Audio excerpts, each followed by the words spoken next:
तो जय श्री राम देव हमारा जूता भाईओ मोजे मस्त आराम से चाय पीने निकली गया अपना सफर पर। तो आज आप जवाना है विरोचनगर और कांवा और आजूबाजू नाना गामडाओं એટલે જયદીપભાઈ બેસી ગયા ડ્રાઇવિંગ સીટ ઉપર અને વિરમગામ ચોકડી પાર કરી ફાઇનલી આપણે પહોંચ્યા હતા વિરોચનગર, ત્યાં મેલડી માતાજીનું મંદિર છે. એટલે હું આગળ રાખી દીધી ગાડી પાર્કિંગમાં અને રાત બહુ થઈ ગઈ એટલે થોડી વાર હું આગળ આપણે આરામ કર્યો હતો. સવારના નાહી ધોઈને ફ્રેશ થઈને કરી લીધા પહેલાં તો માતાજીના દર્શન, અને દર્શન કરીને થોડી વાર બેઠા હતા મંદિરમાં. થોડી વાર મસ્ત મજાના વાતાવરણમાં બેસીને આનંદ લેતા હતા અને પછી તો નીકળી ગયા હતા બુવાજીની બેઠક ઉપર અને ત્યાં જયદીપભાઈની સાથે કરી લીધા ચા પાણી. અને પછી આપણે જવાની તૈયારી કરતા હતા અને એટલી વારમાં આવી ગયો આપણા મોટા ભાઈ એટલે કે નવીનભાઈનો ફોન, અને થોડી વાર નવીનભાઈ સાથે કરી વાતચીત અને પછી નીકળી ગયા હતા આપણા સફર ઉપર. અને હવે આપણે ભાઈઓ જાશું કાંવા, કારણ કે જયદીપભાઈ અને ફૂલ ફેમિલી આવેલી છે જે લોકો પૂનમ ભરવા માટે જ આવ્યા છે અને આપણે ખાસ ગોગા મહારાજના દર્શન કરવા માટે જ આવ્યા છીએ.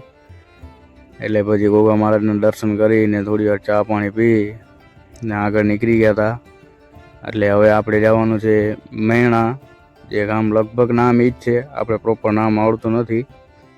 ત્યાં આવેલ છે સતી માતાનું મંદિર, એટલે પહોંચી ગયા હતા આપણે મેણા ગામ અને કરી લીધા પછી દર્શન માતાજીના. સાથે સિકોતર માતાનું પણ મંદિર છે ભાઈઓ. અને પછી આપણે બેઠા હતા બુવાજીની બેઠક ઉપર, ત્યાં ચા પાણી પીવા વગર મૂકે એવું બને જ નહીં ભાઈઓ.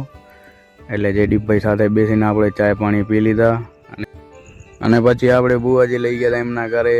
જોકે બુવાજીના ઘરે જવું પડે એમ હતું ભાઈઓ, એટલે બુવાજીના ઘરે ગયા અને ચા પાણી પી ને પછી આપણે નીકળી ગયા હતા આગળના સફર માટે. આગળ આપણે જવાનું છે પલ્લીધામ, ત્યાં પણ ગોગા મહારાજનું જ મંદિર છે ભાઈઓ. એટલે આપણે પહોંચી ગયા હતા પલ્લી ગામ અને કર્યા ગોગા મહારાજના દર્શન. ત્યાં આપણે ચા પાણી તો લીધા હતા ભાઈઓ, પણ વિડીયો નથી લીધો કારણ કે ત્યાં બહુ બધા મહેમાનો બેઠા હતા. એટલે આપણે પછી નીકળી ગયા હતા આગળના સફર ઉપર. રસ્તામાં રેલવે ફાટક ક્રોસ કરીને પહોંચી ગયા હતા પીપળી ધામ, જ્યાં રામદેવ પીર મહારાજનું મંદિર આવેલ છે ભાઈઓ. ત્યાં રામદેવ પીરના દર્શન કર્યા ભાઈઓ, અને વિડીયો લેવાની ના છે એટલે મંદિરના લીધા નથી. અને પછી બેસી ગયા હતા આપણે ડ્રાઇવિંગ સીટ ઉપર ને મસ્ત મજાની ટેમ્પ બે વગાડતા વગાડતા કરી લીધું ક્રોસ માર્યા અને આવી ગયા હતા હનુમાન દાદાના મંદિર, જે કટારિયા ધામ કહેવાય છે, ત્યાં જ. અને પછી ત્યાંથી આપણે લઈ લીધી બાઇક અને આવી ગયા આપણા ભાઈઓ પાસે, જે તૈયારી કરતા હતા રાયતા અને બાજરીની રોટલાની.